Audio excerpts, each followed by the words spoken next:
Hey everybody, good morning. It is your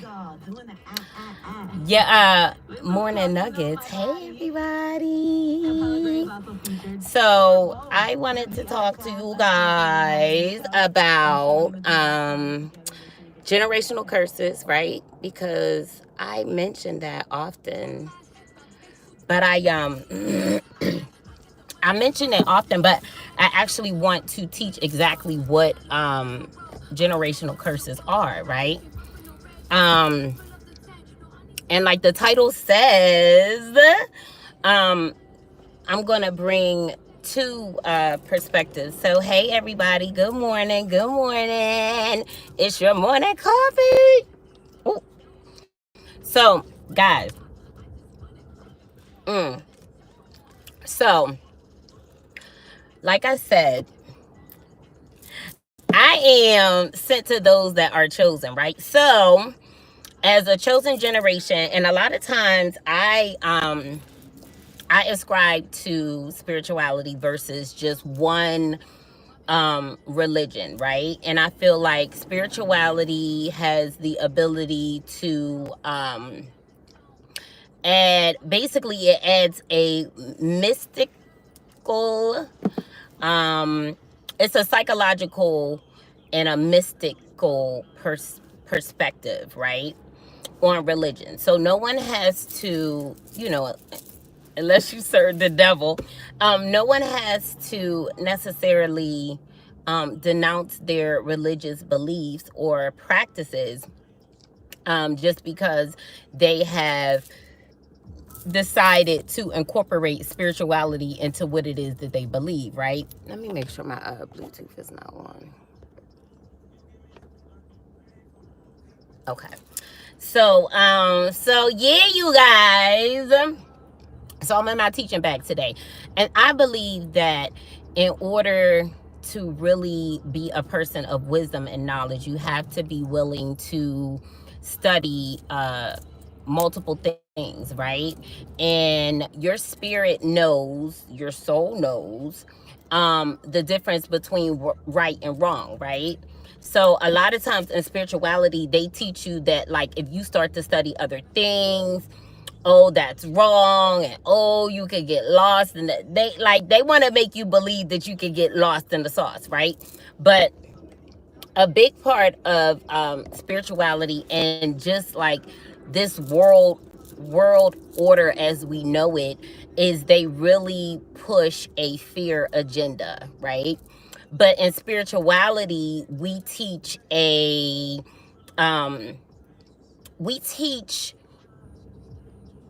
we focus more on going within, right? And going a little deeper and actually connecting with God on a personal level, right?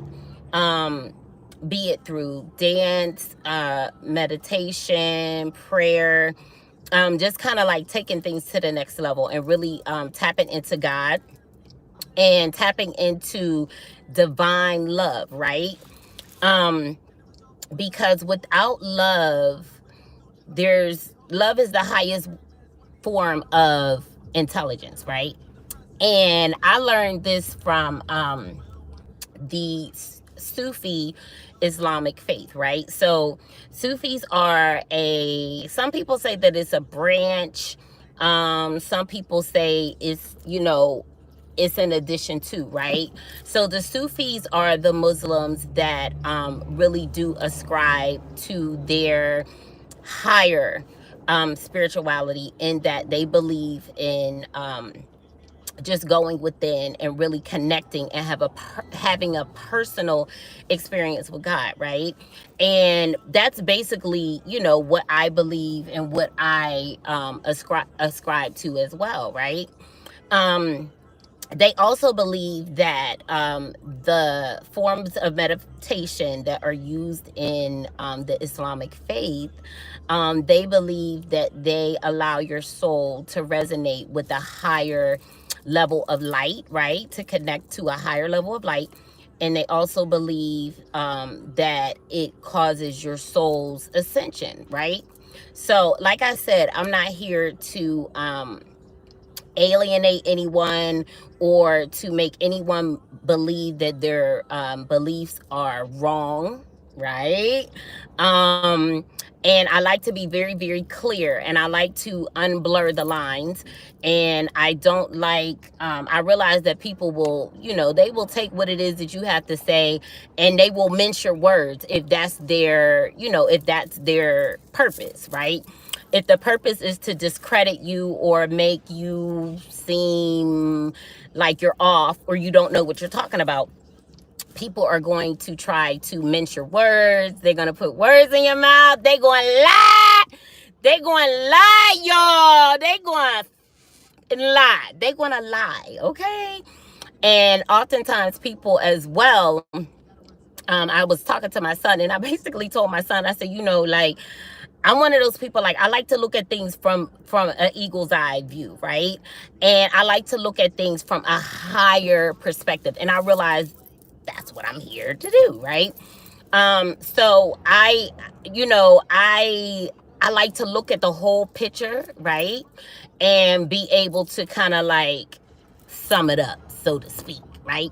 So essentially, I believe that there are people who are here to tap into a higher level of consciousness or a higher level of spirituality, which just means that or what it means for me and my tribe, is that you are looking to have a more personal relationship with God, right?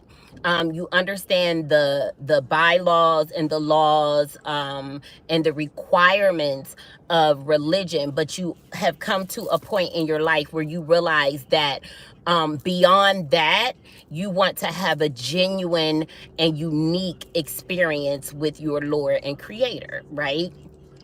So that's where the spirituality perspective comes into view, right? And I believe people that have started off in religion and have some form of religion, I believe that those make for better spiritualists or spiritual teachers, right? Because they always have a reference point, so to speak, right?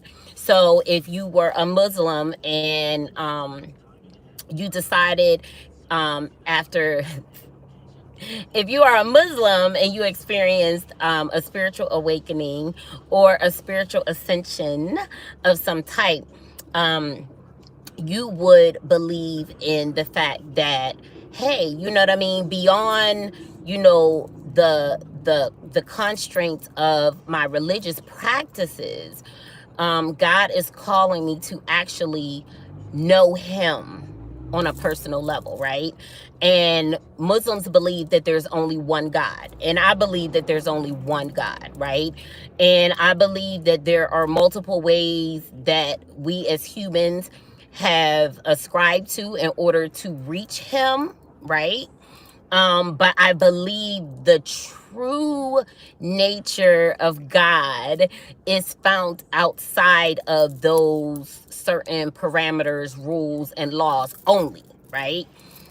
Because, like I always say, religion teaches us discipline. It teaches us fear, right? It teaches us the fear and the reverence of God, right? And then at some point you start to recognize and what's the word I want to use? Relate to God in a different manner, right? So you start to relate to God in a way that's not just him as a punisher. You know what I'm saying? You start to realize that I am unique, right? And that God wants to connect with me in a unique and profound way, right? And then you also believe that you are here for a higher purpose outside of what we have in the 3D realm, right? Or outside of the things that we find important on a 3D level. And a 3D level is going to be material things, right? So even the Sufi Muslims believe that their purpose and goal is to serve humanity, right? And they do not believe in materialism either, right? They believe with doing away with materialism. And Sufi actually comes from the word wool. And they oftentimes wore clothing of wool. They were very modest, so to speak, right? And they really wanted to denounce things that derived from a materialistic perspective, or things that we, what's the word I want to use? Things that we seek to acquire on a material basis, right? Now, however, I do believe that there is wealth in being obedient to God. And I believe that there is wealth for those who have made it their point and mission to be an asset, you know, to their community, to humanity as a whole, right? And then humanity as a whole, like, that's big, right? So when you think like, oh my God, I'm here to save humanity, that sounds like a lot. Like it's a heavy weight on your shoulder, right? And overall, we are here for the higher good of humanity, right? Meaning we're here to be pure. We're here to be loving. We are here to be a good person, to be kind to people, to be kind to animals, to take care of the earth, to preserve nature, whatever, you know, whatever that looks like, to preserve our communities, our surrounding communities, things of that nature, right? So that brings it down like on a micro scale, right? When we look at it from the macro point of view, it can be a little daunting, right? And it's like, oh my God, like little old me, like, Lord, what? Save humanity. But then when you realize that there are little pockets within humanity that you have been sent specifically to, right? There may be a community that you're sent to. There may be a group of people that you're sent to, right? So you may be sent to minister to those that have experienced abuse of any sort, right? And then even within that, there's pockets within that, right? You could ascribe to being someone who is very much about helping women that have experienced domestic abuse, right? You may be somebody who wants to focus on children that have been through some type of abuse, be it emotional abuse, physical abuse, or sexual abuse, right? And our life experiences create the conglomerate of who it is that we are. And that also dictates like what our passions are, like what things we are sent to basically shed a light on, right? Or what it is that we are sent to help others be able to persevere through, right? Sufi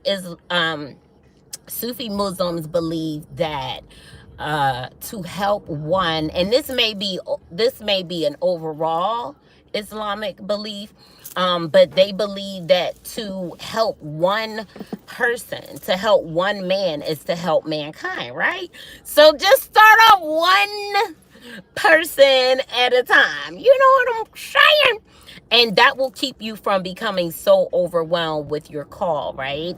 Because a lot of us, and that's why I'm here, because, you know, it's like we realize that, okay, so I'm here for, you know, you get to a certain point in your life where you realize, okay, so I'm here for more than just how it is that I've been living, right?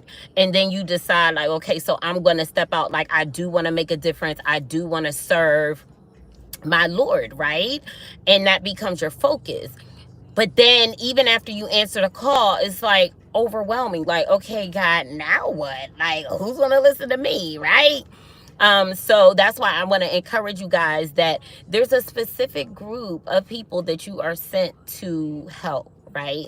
There's a specific cause that you are sent to shed a light on, right? So today I want to talk about generational curses. So we're going to segue into generational curses, right? So I often talk about being a generational curse breaker, and that star seeds are the ones that are sent into their family to break certain generational curses, right? Now, you don't just have to be a star seed. You don't have to resonate with being a star seed in order to be that one in your family that was chosen to break generational curses. And this is the thing, like, I'm also here to remind people that, like, you are chosen. Like, you weren't just here by happenstance. Like, it didn't just happen. You know, there's no coincidences in life, right?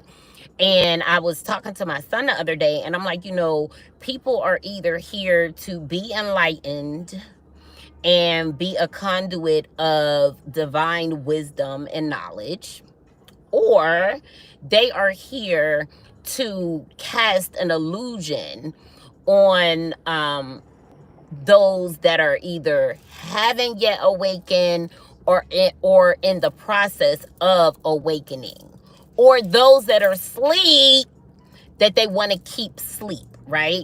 And we do that by casting illusions, casting illusions that cause delusions, right? Meaning that you don't have a clear, accurate perception on your personal reality, right? So those of us that know that we are called to be teachers, or called to speak out in our community, or those that know that we are called to just speak up and speak out on certain things, right? Those are teachers. And then some people are sent to lead by example, right? So they may be, like, I was talking to my son, and he was talking about the difference between Jordan and LeBron James. And basically Jordan was, well, it was funny because we were talking about, like, all of the flack that LeBron James gets, right? But then we also talked about all of the things that he does outside of basketball, right? And I feel like that makes him more of a target, right? Because it's just like, some people believe, like, hush up, play ball, that's it. Like, you're not supposed to have a brain, you know what I mean? You're just an athlete, right? And then just like some people believe that, like, women are not supposed to be teachers, and you're just supposed to be, you know, a sex symbol, and, you know, that's it. Like, you're not supposed to open up your mouth and actually have something profound to say. Like, how dare you, mere woman? So I believe those of us that do step out, and that is why it is scary, and that's why sometimes people will pass on the call that is on their life, because it requires them to step outside of their community. It requires them to step outside of what it is that they once believed. It requires them to step outside of the generational curses that have been passed down from generation to generation, right? Or generational sin, so to speak, right? So it can be a little daunting, right? It can be a little daunting to answer that call. So that's why I'm here, y'all. I'm here to demystify, you know, spirituality. I'm here to unblur the line, so to speak. I'm here to be a light in the dark. I'm here to give people the courage and the bravery that it takes to step out and be who it is that you were meant to be, because it can be very scary. It can be very scary, right? Like, the majority, like, we are not a part of the majority. We are a part of the minority, right? So that means it's less of us than it is of them. That can be scary, right? When you're used to identifying with a group or being a part of a group, It can be scary to kind of like step outside of your comfort zone. It can be scary to step outside of what you know, what you were always taught, what your family believes, what your family wants you to believe. You know what I'm saying? That is a very daunting task, right? So I'm basically here as a spiritual midwife to say, push, right? So I am here for those that have found that they're waking up to the call. They've already said yes to the call. They woke, right? I'm here for those that are woke, and they are looking to basically enhance their spiritual walk, right? I'm here for those who are scared as hell, right? Scared to step out, scared to leave what it is that they've always believed, scared to leave the familiar. I'm here to say, take my hand and let me pull you through sight. Some of y'all gotta pull y'all. But for others, I'm here to say, you know, take my hand. Like, you know what I mean? Like, you can get through this. And this is why you're going through the things that you're going through. Because a lot of things, as you start to go through a spiritual awakening, they don't make a lot of sense, right? And the Sufi Muslims believe that, you know, as you start to do good, right, things are going to come against you, right? And the one teacher I was listening to, he referred to cancer, right? And he talked about chemo. And chemo is a treatment for cancer. But as you begin to go through chemo, a lot of times other things start to come up or go wrong or things of that nature, right? So it's basically, you know, the same thing whenever you decide that you want to step out and do good. You're going to be attacked. You know what I mean? Like you're uprooting a lot of darkness with your light. You're shedding the light on a lot of darkness, right?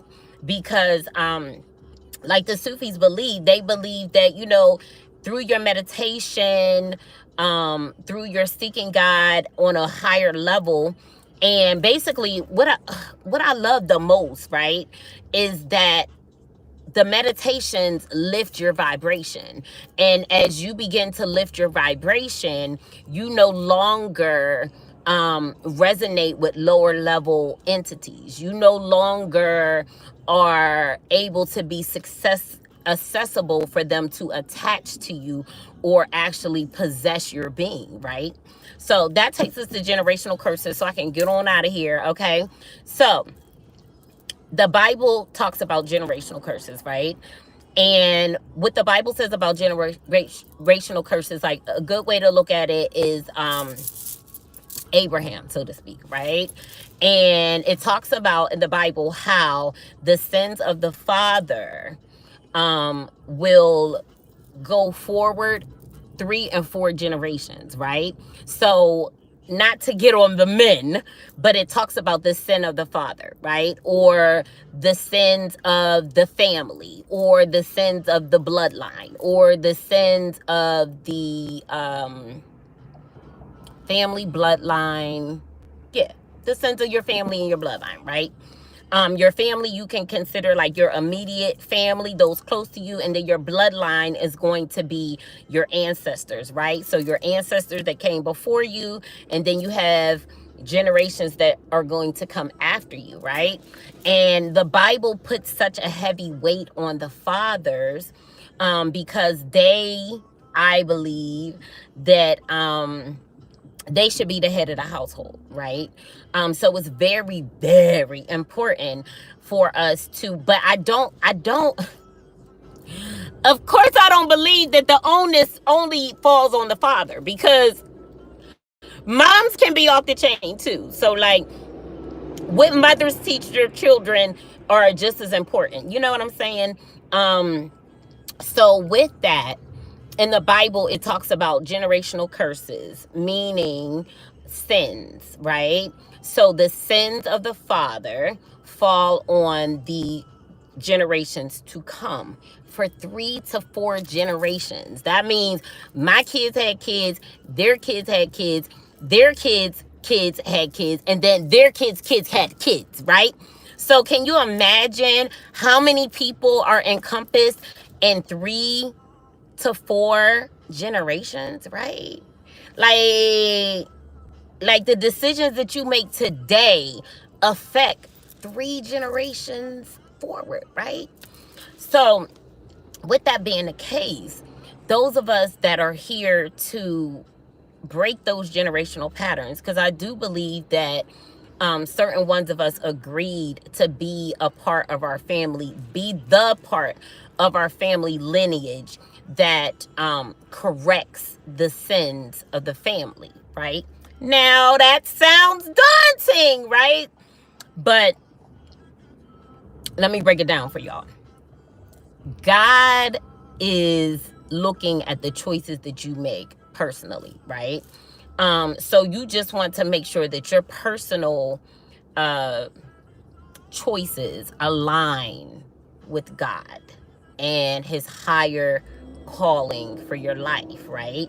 The Bible talks about the 144,000.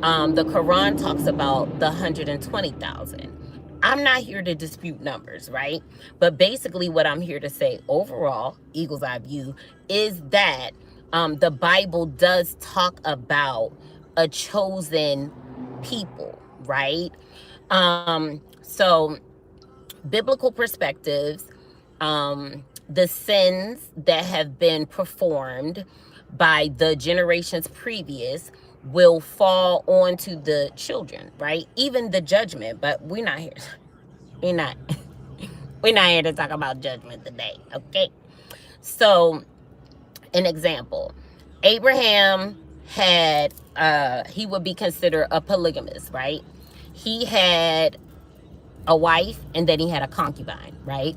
And as we know with the story, he had issues, you know what I mean? Like him having his concubine, and I'm not here to dispute any religious beliefs that believe in taking on more than one wife or anything like that. Like I said, I'm not here to offend anybody. I'm here to enlighten, right? So it caused a rift in his household, right? Then his son, Jacob, and I believe Jacob means trickster, right? So he had a son, Jacob, and then Jacob had 2 wives, right? And he had drama in his household as well, right? Then it talks about Joseph. So we're getting into generations, right? So you got Abraham, you got Jacob, and then from that family line also came Joseph, right? Joseph was the generational curse bearer, right? And what I realized that one of the generational curses is that they lied. They were liars, right? And like how when the men came for Sarah, Abraham lied. Like he lied and said that she was his sister, right? Like it. So it's like he diminished her role in his life for whatever reason, fear, whatever the case may be, right? But he lied as it relates to his woman, right? So oftentimes we deal with people that are narcissistic in nature and they like to gaslight us, right? And gaslighting is basically when someone attempts to, you know, deny your reality. So her reality is she was wifey, but he lied and said that she was his sister for whatever reason. I'm really not sure, but now I'm going to go back and do the research, right? So, then Jacob came along, right? So Jacob has his issues, you know, with his 2 wives. And then Joseph came along. And Joseph was honest. Joseph was so honest that his honesty got him thrown in jail. His honesty caused jealousy amongst his brothers, right? He was the generational curse breaker of his family. It doesn't mean that he didn't suffer prosecution persecution. It doesn't mean that his life was completely easy, right? We can see his life wasn't necessarily completely, you know, easy breezy, but he had to go through some things. But because of who he was and the fact that his heart was pure, and I think that is the difference, but that is what sets us apart, right? And that's another thing I want you guys to remember whenever you're feeling like kind of overwhelmed, like, what do I have to offer, you know, whenever this person is doing this and they're great at this and there's so many good teachers and things of that nature. Like, God knows our heart, and only God knows your heart, right?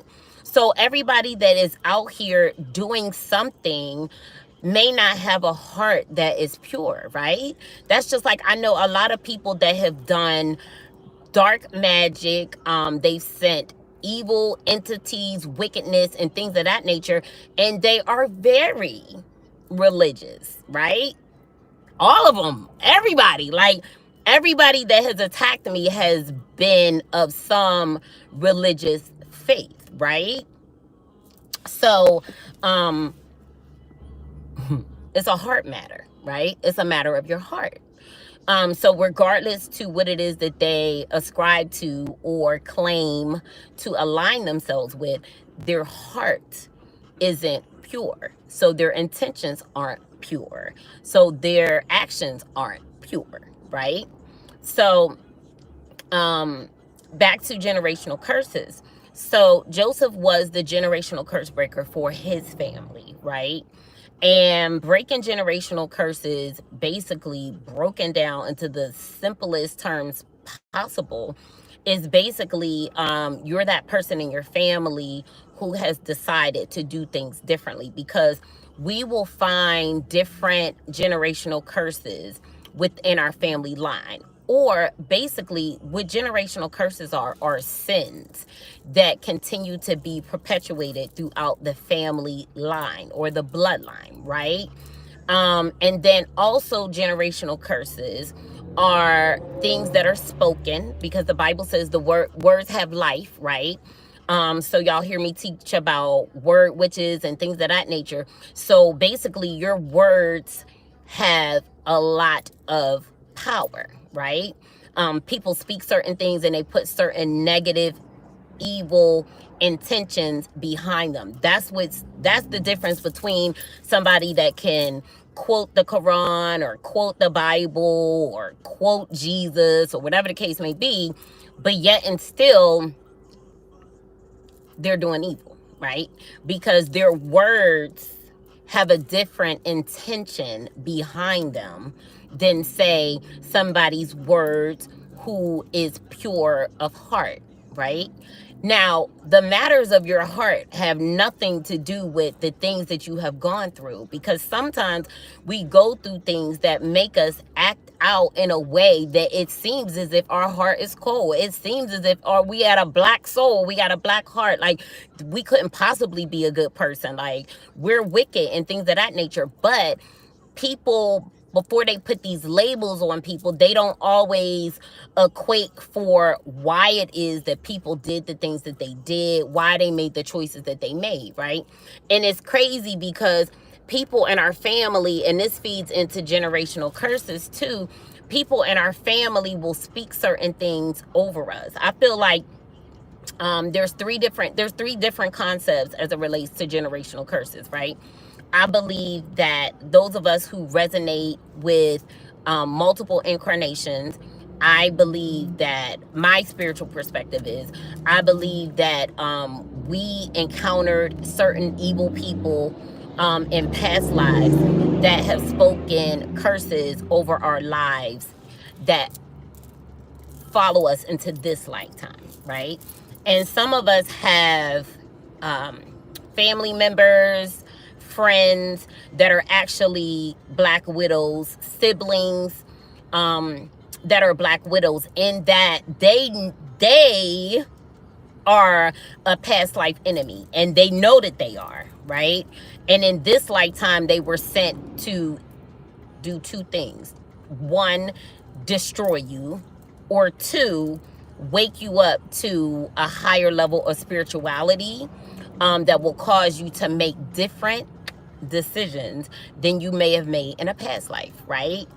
And that is a form of breaking a generational curse, because some of us can believe that, you know, if we came into this lifetime and we're very promiscuous, things of that nature, is something that we carried over. Like, we may have struggled with it in a past life, and now this incarnation, we're here to do something different, right? We're actually here to defeat that negative behavior, right? Those negative patterns, that negative mindset or mentality, right? Also, some of us, we've angered people. I believe that we've angered people in a previous life, so they have cursed us into this lifetime, right? We have some people that are tied to us, and they carry the archetype of being a parent or a sibling, but in reality, they could have been a past life soulmate, a scorned lover. Let's talk about it. A scorned lover in a past life, right? So they came into this lifetime hating your ass, right? And I can really resonate with that, because I've had a lot of people just like turn their back on me. Like, basically everybody. Like, I might have had there might have been a few people that was genuinely for me, but when God started showing me the amount of people that were against me, I just said, everybody, right? And walked away. Like, that's just real rap. Changed my phone number. Came off of certain social media platforms, because I was like, the hell with all of y'all.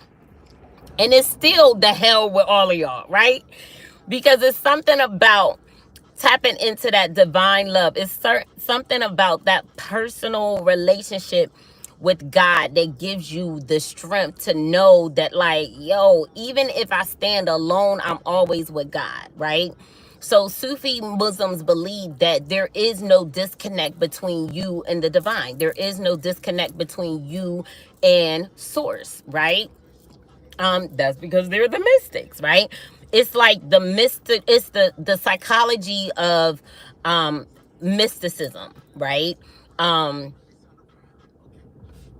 Within the Islamic faith, okay? So they believe that there is no disconnect between God and us, right? And that everyone in between, teachers, prophets, they all serve a level of importance, right? And everything that took place in creation from Adam and Eve, none of those things can be discounted, right? All of those things come into play into the divine orchestration of the universe, right? All of those things come into play to help us along our spiritual journey, right? Because essentially, we want to tap into a higher level of consciousness or a higher level of spirituality. And that basically just means that, like, I am being sure and intentional to take my religious practices to a level where I am literally connecting with God. I'm literally focusing on divine love, right? Sufis believe that love is the highest form of intelligence, because without love, you cannot do anything well, be it socially, be it spiritually, be it scientifically. You need love as your fuel, right? So that's why there's no level of difficulties in a relationship, or my relationships, or my past relationships, that will ever disconnect me from the fact that there is true love, true genuine love out there. That there are true genuine men and women that have been placed in your life to truly love you in a divine way, because God knew that love is the fuel. Like, honestly, like, love is the fuel. And my ability to not give up on love, regardless to how many karmic partners my family meant for me to become entangled with, the fact that I have held on to love and the beauty of love, and I've chose to resonate at a higher vibration, at a love frequency, that has allowed me to continue to be a creative, continue to create, continue to be happy, continue to flourish, physically, emotionally, vocationally, right? So generational curses need to be broken, or generational sins. And the way that we break those simply is by making a different decision, right? So you want to, if you claim to be someone that is a generational curse breaker, you have to understand what generational curses are in my family line, right? So for some people, it may be adultery, right? For some people, it may be men who, women who emasculate men, right? That's where I feel like the alpha females come into play. You know, women that feel like that they're supposed to rise up and, you know, be just as tough as a man, or that, like, you know, I will never forget when I went on this particular podcast, and this chick was like, yo, like, he need me to tell him what to do. Like, that is an abomination. That is an abomination. Like, we are like Eve. Ooh, let me tap out of that, because I cannot, there's certain ways of thinking that I cannot stand, right? I cannot stand. And I can't stand it. So I think God hates it as well, right? So they believe that, you know, you're supposed to be tough, you know what I mean? You're supposed to be just as tough as a dude and da-da-da. No, God created us to be soft, loving, feminine. Like, that's why we're feminine and they're masculine. Now, some of us, because of our natal charts and things of that nature, we embody feminine and masculine traits or energies, right? Because everything goes back to energy. Like, even people that believe in worshiping the devil and worshiping Satan, they even they understand energy, right? Sufi Muslims, even they understand energy and the impact that energy has on everything. But my son told me that, like, one time a pastor told him, like, the Bible doesn't say anything about energy. Like, oh my God. Like, can we be any more closed-minded and ignorant? Ignorant, meaning that we're unlearned, right? And I feel like knowledge is power. And with power, you become empowered, right? Meaning that power is within you. And I believe that if more of us operated from a stance of empowerment, we wouldn't feel the need to do so many lower level things, right? We wouldn't be arguing and killing people over turf and women and pussy and all of that kind of stuff, right? Because we would embody empowerment, right? Like, when you realize that you're royal, when did y'all ever know of a king coming down off of his throne? Never, right? Never. So those that seek power in low level ways because they weren't bestowed with that power naturally, they weren't gifted, like, they know that when they came into this lifetime, they were not one of the chosen. Like, God did not hand pick, or they did not, you know, they did not, their assignment here is different, right? And like I said, if we want to break it down to the simplest of terms, there are those of us that are enlightened, those of us that are not enlightened, and then those of us that are enlightened, but we use our knowledge in a negative way. We either use our knowledge to dominate over people, as if we're God, right? So if you don't already realize that I embody the power of God, right? If you don't realize that you already encompass the power of God within your being, then you seek outside validation in order to make yourself feel powerful, right?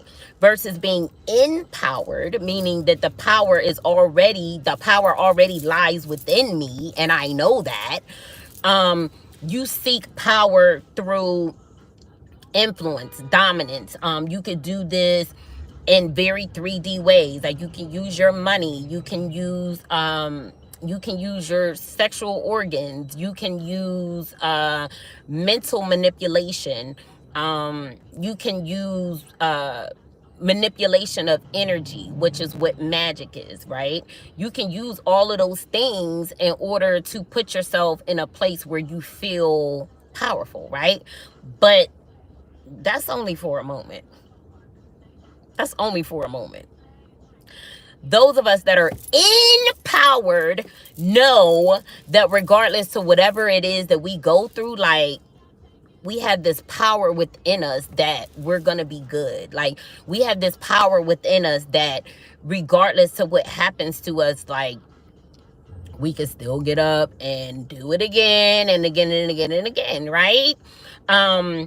Something powers us up. You know, those of us who believe in prayer and meditation and doing things that allow us to bring in a higher level of light into our soul, into our physical vessel that then shines outwardly, right? So generational curses, you want to study, because I'm about to get out of here. With generational curses, you want to study the things that you have seen perpetuated in your bloodline, right? Just behaviors that you've seen over and over again within your family tree. And then also too, generational curses can be past life related, right? And those will play out through our relationships with our friends and our family. And like said, whenever I talked about how sometimes our siblings, and we deem them black widows because they're a spider and they're killers, right? And who better to kill you, who better to get to you than somebody that's close to you, somebody that's related to you, somebody that you know, somebody that is familiar, right? And that's what makes them a black widow, because they're so deadly, because you don't see their attack coming. Like you don't see it coming, right? Whereas somebody else on the outside, you already built up that defense, you already kind of like know to be on guard and things like that. But those people that, we deem family, like, we're not looking at them like, they're here to destroy me. But oftentimes those of us that are here with a purpose, they are, because they don't want you to get to that purpose, right? They don't want more light to be in the world. They don't want to see you blessed. They don't want to see you happy. They don't want to see you operating and resonating in love, because remember, spiritualists or mystics resonate with the fact that love is the highest level of intelligence, and love is the ingredient. Like, love is what it, like, love is what makes the sauce so special. So love gives you the secret sauce, right? So this point I want to make. So oftentimes those that have come from a past life, and you guys saw I posted on my community board about how to know if you come into contact with someone that you knew from a past life. And I'm also going to add to it, this is like the darker side of it, those of us who have struggled with, like, sometimes incest and and sexual abuse in families is a result of the fact that that person in your family knows your soul from a different lifetime where you guys may have operated in different archetypes. Say you were lovers. Like, sometimes people have siblings that they were a past life lover. And these are the things that we have to become awakened to so that we know how to navigate through this matrix, right? This 3D matrix.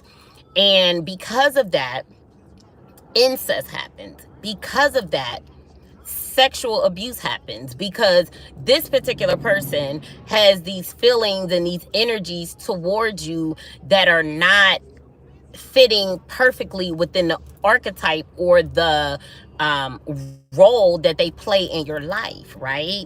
So I want to say to those that have experienced that type of sexual violation, or even if you did, even if it wasn't, even if you weren't a victim to it, but say, and these are things that, like, we don't talk about this shit. Like, we ain't telling nobody that, like, I'm sexually attracted to my sister or my sister is sexually attracted to me. Like, these are not things that people want to talk about. That's why I'm here, though.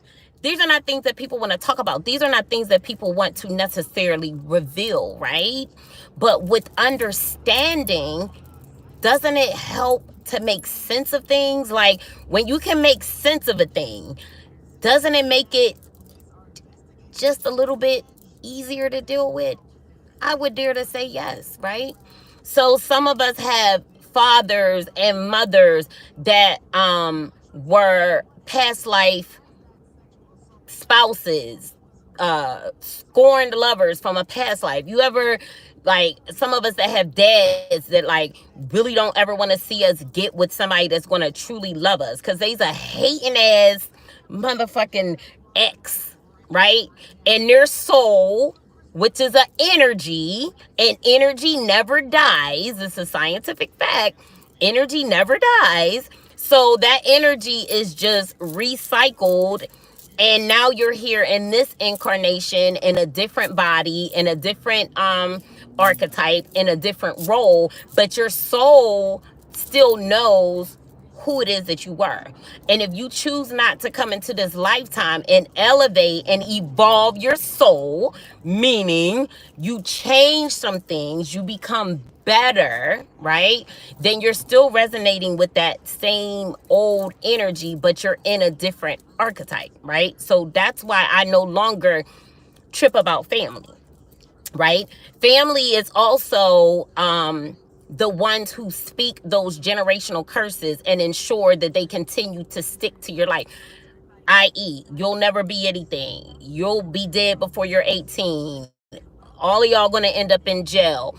All of those things are curses spoken. They don't have to necessarily get into the hoo and open portals and call on demons and all of that kind of stuff in order to do forms of magic on your life, right? If somebody continues to speak the same thing over you over and over again, it's going to start to play out in your life if you don't combat those things, right?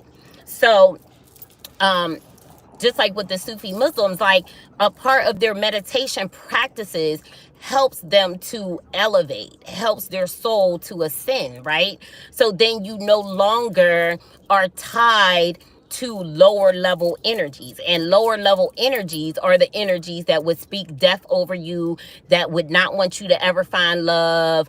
Like, y'all remember the movie Shallow how that girl, when she was young, she was like the dark, like the dark, what they call them, the emo type, and he rejected her, and she put a curse on him that everybody that he slept with would never be with him. But after him, they would find their soulmate, right? Yo, these movies don't pull ideas out of the thin air. And some of the things that I'm coming into, it's new to me because I haven't watched a lot of movies. Like Harry Potter is a huge reference that the spiritual community, different things out of the movie that they reference. For instance, how as a baby, Voldemort, whatever his name is, he came to kill Harry. Harry was a baby. He could not kill him. As a baby, his spiritual rank, he outranked him, right? As a baby. So what I've been learning is that we come into, like, we all have certain spiritual ranks. That's why people can do things in the dark arts, and their tactics and things of that nature are effective, right?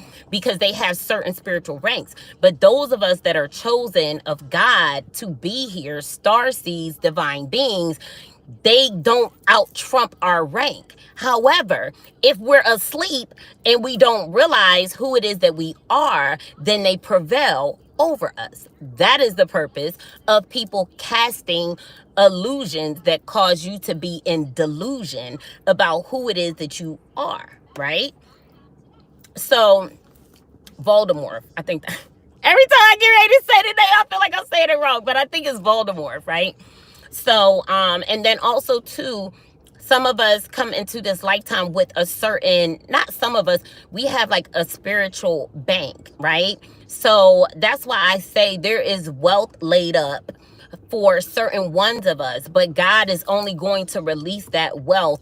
Well, I feel like he's going to release the abundance, right? Or the totality of that wealth once we start to really truly like align with our life purpose, right? Some of us are meant to be successful regardless. It wouldn't matter what we did. We would be successful at it, right? So that's why I don't want you guys to trip about how it is that you bring your message. I want you to bring your message in a way that fits you, that's unique to you, because according to who it is that you are spiritually, you're going to find success. You know, I heard somebody use the example of the guy who created, oh my God, I just drew a blank. The guy who created Apple, like he came into this lifetime with a certain level of spiritual bank, so to speak, right? So the teacher I was listening to, they was like, basically like he was going to be famous, whether he created the iPhone, whether it was a cookie, whatever it is that he did. And I thought this was a great example. Whatever it is that he did or chose, whatever his life path was that he chose to do in this life, he was going to be successful. So I just want to encourage you guys that stick with the road.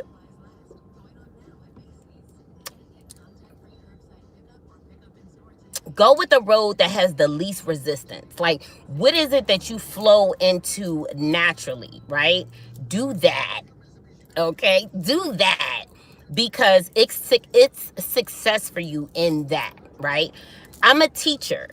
I flow as a teacher, right? Like, I wasn't called to do other things that people that resonate with spirituality do. My role is a teacher. I'm an intuitive teacher. Intuitive teacher, because everything that I present is not necessarily written down or found in a book. Those of us that are divine, once we tap in through prayer and meditation, or however it is that you get in touch with God, God will give you certain downloads. He's going to give you certain information that cannot be found in a book, right?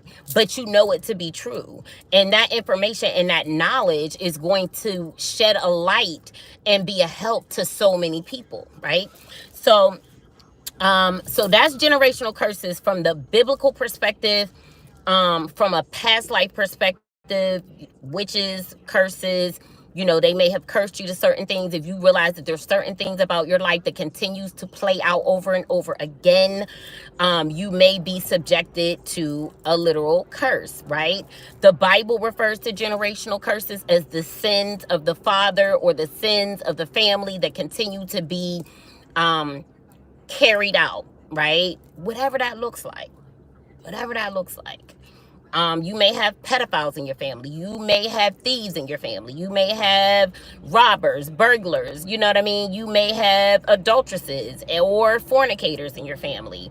Whatever that looks like for your family, if you resonate with being somebody that is chosen, you are here to make different decisions than what your family made prior to you, right? And those decisions are just basically like your life choices. Like, how do you choose to live, right? So say if absentee fatherism runs in your family, you want to be a father that is there for your children, right? You want that, making that choice that I'm always going to be a good father. I'm always going to provide financially for my family, for my household, because the men in my family never did. So I'm going to step out and make different choices and decisions, right? That's generational curse breaking, right? From the Islamic perspective, specifically the Sufis, they believe that jinns are the reason for generational curses. In that, they believe that jinns are spiritual beings, right? Comprised of a fiery energy. And because of that, they were always in a battle of some sort. And with them being spiritual in nature versus 3D, meaning, you know, we live to a certain amount of time and then, you know, our bodies get old and we start to break down and, you know, go into old age and eventually, you know, we pass away into death, right? But with jinns, because they are spiritual beings, they can live for thousands of years. So they believe that certain jinns, so say if I was battling and fighting with this particular jinn in a past life, I die, right? I die and then I come back. That jinn who has outlived me, because they didn't die, right? They didn't die. They're not having a human experience to the point that, you know, they died or their life ended. So their lives go on for thousands of years, right? So they teach that they can continue to plague your family, continue to create battles, continue to battle with you, right? For generation after generation, right? Makes so much sense to me. Makes so much sense to me, right? So basically, that is how they explain the fact that we will continue to deal with the same patterns, the same demons, so to speak, right? But they teach that through ascension, you no longer are subjected to their perils, so to speak. You know what I mean? Like, we're not subjected to what it is that they want to inflict upon us. We are no longer, they can no longer battle us and win if we start to elevate into our spiritual ascension, right? And if we start to do things that are going to cause us to get more in touch with our light body and exude more light, right? Just elevate higher, because demons and fallen angels and things like that, they are from the underworld. You know what I mean? They're of a lower vibration. Light is a higher vibration, right? So as you become higher, you're no longer, you know what I mean? You're not susceptible to things that are down here. But if you're down here in the muck and the mire, and your decisions that you're making and your lifestyle that you choose to live and things of that nature are right down here low level with these low level entities, then you know what I mean, you become susceptible to them. But if you're resonating on a higher frequency, or you're at a higher level, then you know what I mean, like they can't reach you up here. You know what I'm saying? That's the simplest way to like break it on down. So yeah, y'all.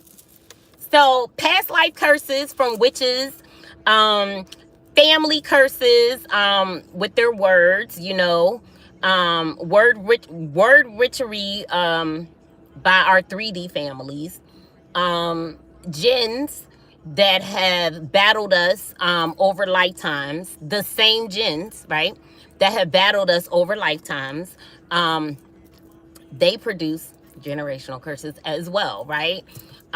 So how we gonna fix the issue? We're gonna fix the issue by aligning ourselves with God, making our relationship with God a more personal, unique experience, accepting the call. And although a lot of times the families that we're raised in, you know, it's been, you know, I say it's like a systematic, what did I use? A systematic plot, basically, in a nutshell, to keep you asleep. If you sleep, you're not woke, right? And when we're asleep, what are we when we're asleep? Our most vulnerable, right? So it's the agenda of some to keep everybody sleep, right? Because if you're asleep, then you're vulnerable to things, right? Like if you were fighting, for instance, if you were fighting in a war and the enemy's attacked while you were in your tent sleeping, versus up on your grand steed, versus being, you know, on your horse ready for battle, like that is gonna look very different, right? It's gonna look very different when somebody plans a sneak attack while you're sleeping, versus, you know, being attacked in the midst of battle and warfare, you know what I mean? And knowing that you're in the midst of a battle and in the midst of warfare, right? It looks very, very different. So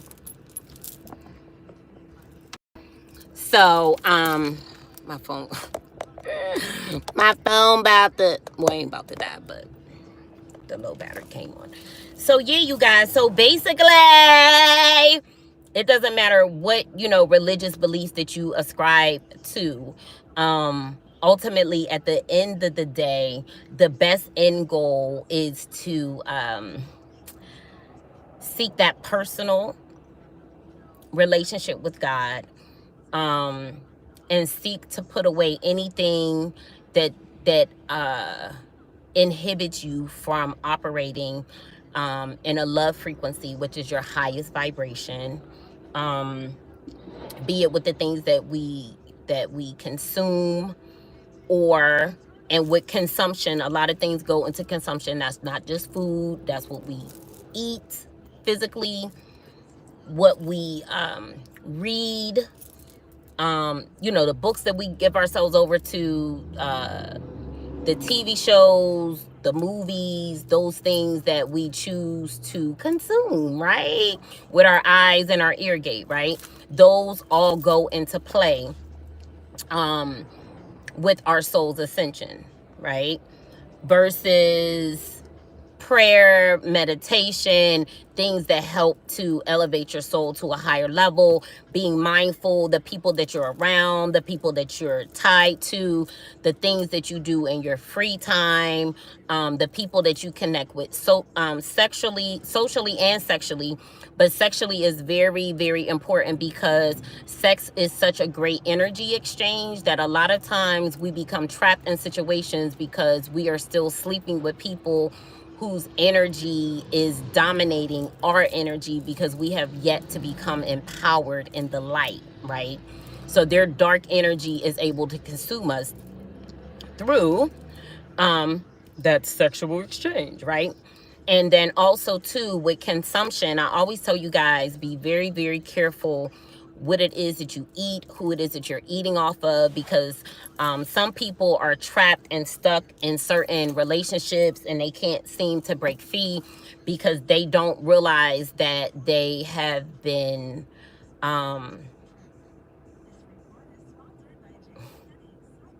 poisoned. Um, they don't realize that they've been poisoned. Women they do blood magic. You know, I remember growing up, they would joke and, you know, like they, like growing up, and I guess, and you know what, I think it has to do with like your family culture. Some people are more, they've had certain practices like all of their lives, or they were exposed to certain practices all of their lives that may have been, you know, a part of. And the thing is, like, I know that there's like voodoo and hoodoo and things of that nature, and certain people practice certain things culturally, right? And it's not necessarily a bad thing. But with anything, it can be twisted and used for bad, right? Just like you could be a person of influence, but God has given you great influence, but now it's up to you to decide how it is that you want to utilize that influence. Do you want to use it for good? I used to tell my son, I used to be like, yo, like, you have such an effect on people. Like, use your powers, and I didn't even realize it then. Use your powers for good and not evil, right? So I just want to implore you guys to use your influence and use your power for good and not evil. You know what I mean? Like, use it to enlighten others, to open others up to higher levels of wisdom and knowledge, right? Don't use your influence to dominate and cause delusions. Don't use your influence to try to make other people feel small or beneath you, because that's a telltale sign that you're weak, right? If you got to make other people feel beneath you, you're weak. Because people that are empowered, they know that they're empowered, and they walk with a certain level of confidence that doesn't require them to gaslight or do things to discredit people, to suck energy out of their solar chakras. They're not doing those things because they already realize, like, I'm a person of influence. You know what I mean? Like, I'm going to influence people everywhere that I go with everything that I do. I don't have to force my way of thinking onto people. I don't have to force people to do what it is that I want them to do, right? I don't have to force people to do my bidding, because I am empowered. So I know that whatever it is that I need, deserve, or want, I can call those things into me.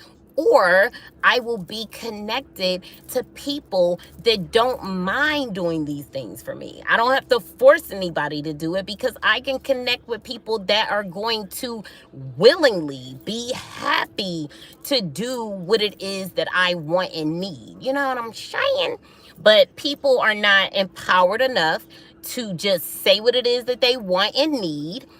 So they use delusion and manipulation and gaslighting and mind control and magic and all of that kind of stuff to have their way.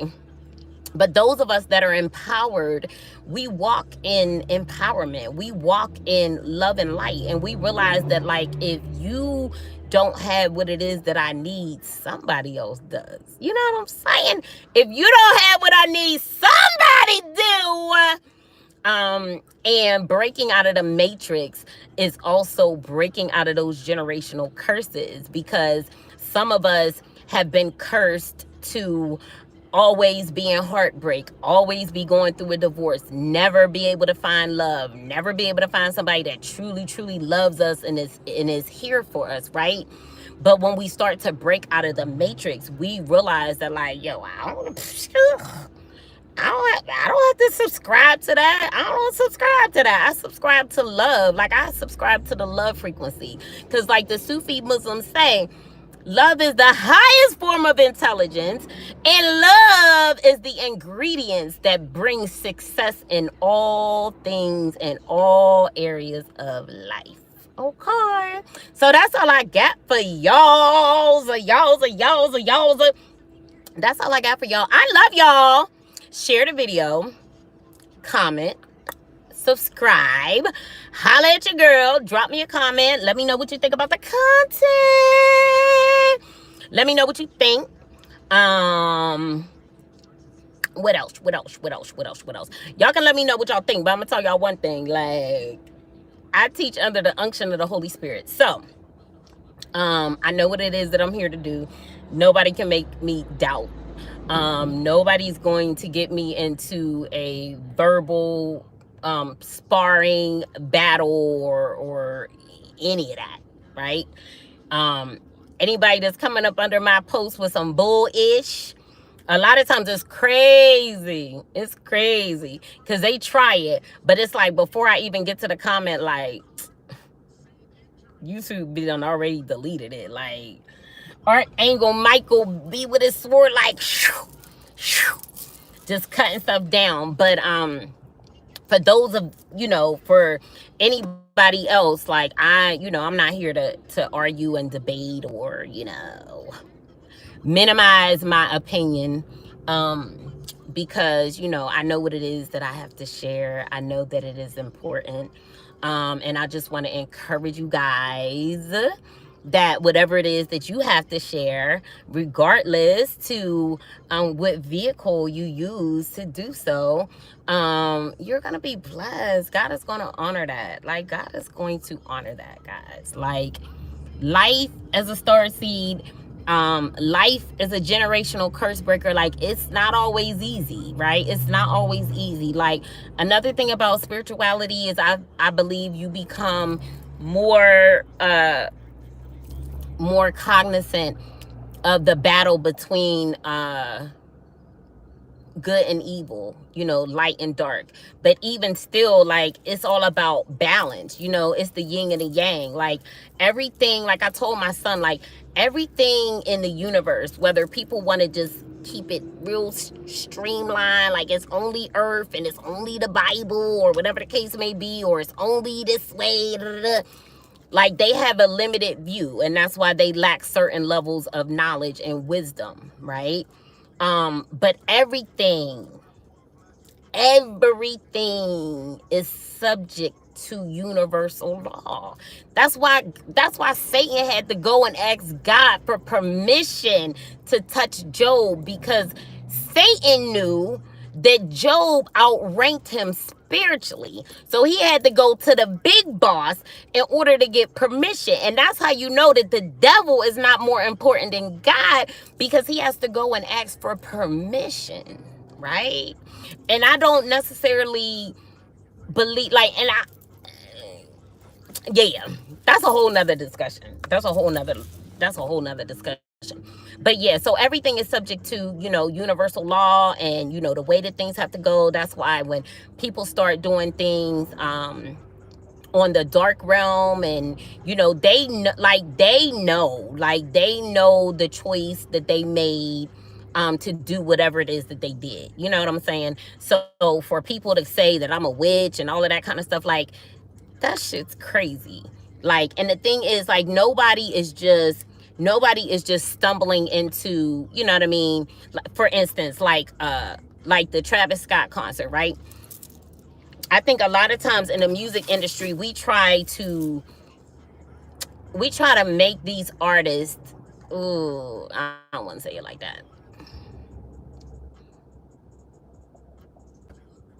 I don't want to say it.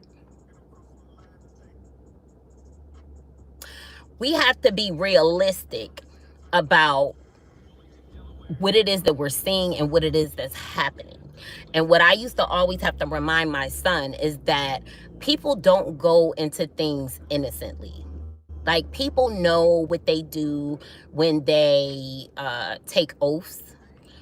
People know what they do whenever they create covens, right? And covens are a bunch of witches that form together because there's more power in numbers, right? And if they run up against somebody who spiritually outranks them, it's easier to take them down, or they assume. And in some cases, and in some cases it probably, is true. But I know I outrank any of my enemies. Trust. I spiritually outrank any of my enemies. That's why the death magic didn't work. Like, car accidents, like me aligning with, all the karmic masculines that y'all sent my way, be it family, be it exes, whatever the case may be. Like, that's why none of that shit don't work. Because, like, y'all don't spiritually outrank me. Period. So, like, I wish y'all would quit trying. But anyway, everything, like I said, everything is subjected to universal law. And there's rules, regulations, and repercussions for whatever it is that we do. So when people choose to operate in the dark arts, they know that there's some pushback for some of the things that they do, right? And when they do things like call low-level entities and summon demons and send them to an earth angel and all of that kind of stuff, and all them demons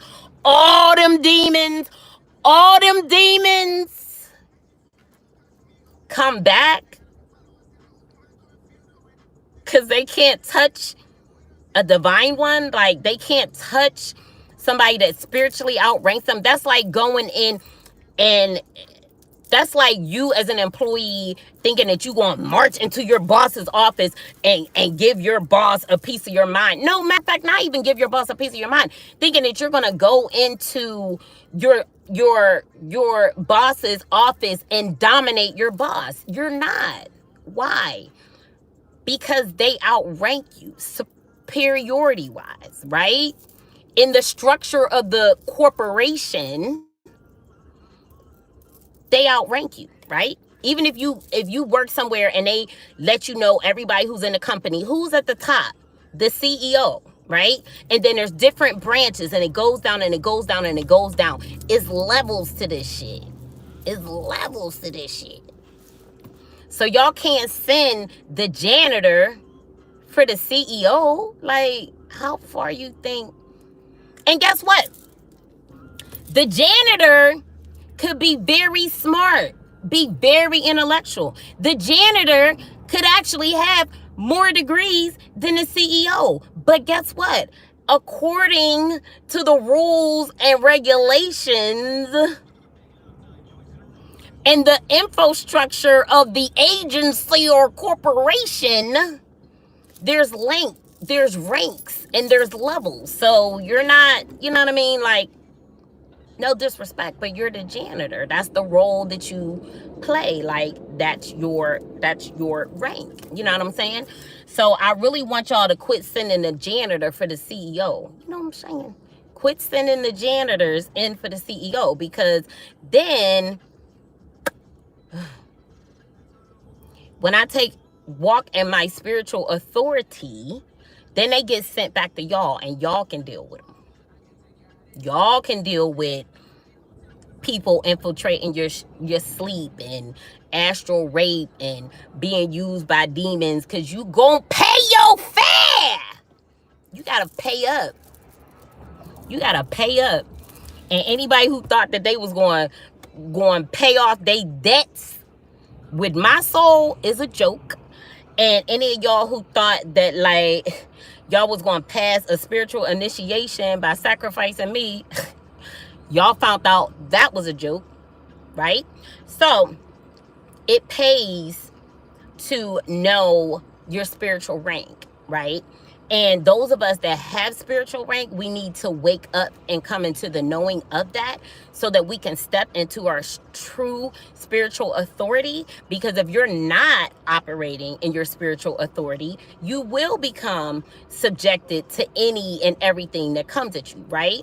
So let's go back to the CEO. If the CEO is the CEO, he owns the company, but he's not operating as such. He's not operating on that level, on that executive level. Then guess what? The janitor probably could come in there and say whatever and do whatever because he's not, you know what I mean? Like if he's not operating at his level of authority or operating at the level of authority that he should be as the CEO. And as the CEO, he the boss man or she the boss, right? So, stop sending the janitors in. I spiritually outrank y'all. And then some of y'all was trying to test y'all spiritual prowess and see just how tough y'all wasn't by, trying to go against me and still got defeated. So, no disrespect. Everybody, people make a choice. They choose to no disrespect from me personally, because spiritually everybody has to follow and go by the bylaws of the universe, right? So I don't gotta be out here pucking and bucking my chest out all the time. But because I choose not to carry myself in a certain way, I realized that people thought I was sweet meat. They thought I was sweet. But when I realized that when you realize what your spiritual authority is, you walk in that, right? And that's what truly makes you powerful. So I want to empower those that are up and coming, just stepping into, maybe not realizing, maybe not understanding everything. I want to help them step into that level of authority so that they can be prosperous against the wiles of the devil, so that they can defeat wickedness, and so that they can operate in their gift at their highest potential without interruptions, blockages, and delays. You know what I'm saying? Because people do energy work, and it's not like everything fails. It's not like nothing works. You know what I'm saying? You will feel the effects of people's bullshit. Trust and believe. But depending on the level of spiritual authority that you operate in, timing, divine timing, energy flows, like all of those things, go into it, right? But most importantly, your spiritual rank is what really, and that's why sometimes, like, people, like, let's take Young Dolph for an example, right? That's why sometimes people that may not be totally operating in being super duper religious or super duper spiritual, you will still see how their life played out. Like, you will still see them live through situations that should have killed them, right? You will still see where people will become enlightened about plots that have been set against them. How people just come into like a knowing that, like, oh, that's something right? And a lot of times we just kind of like, we just brush it off as coincidence or happenstance, but imagine if we really tap into that and realize that, like, no, I have a gift of foresight. I have the gift of insight. I have the gift of being able to hear what people are thinking. I have the gift of just knowing. I have the gift of dreaming, right? Like I have the dream before it happens. All of those go into our spiritual tool belt, so to speak, right? So it's like you came with the rank, right? Just like in the army, like there's different ranks, right? But you can't go to war without weapons, right? So your spiritual gifts are your weapons. That's all I got for y'all. I'm about to hit like 90 minutes. I love y'all. I love y'all, love y'all, love y'all. Share the video, comment, subscribe, and like it. And like the video. Okay. I love y'all. Peace.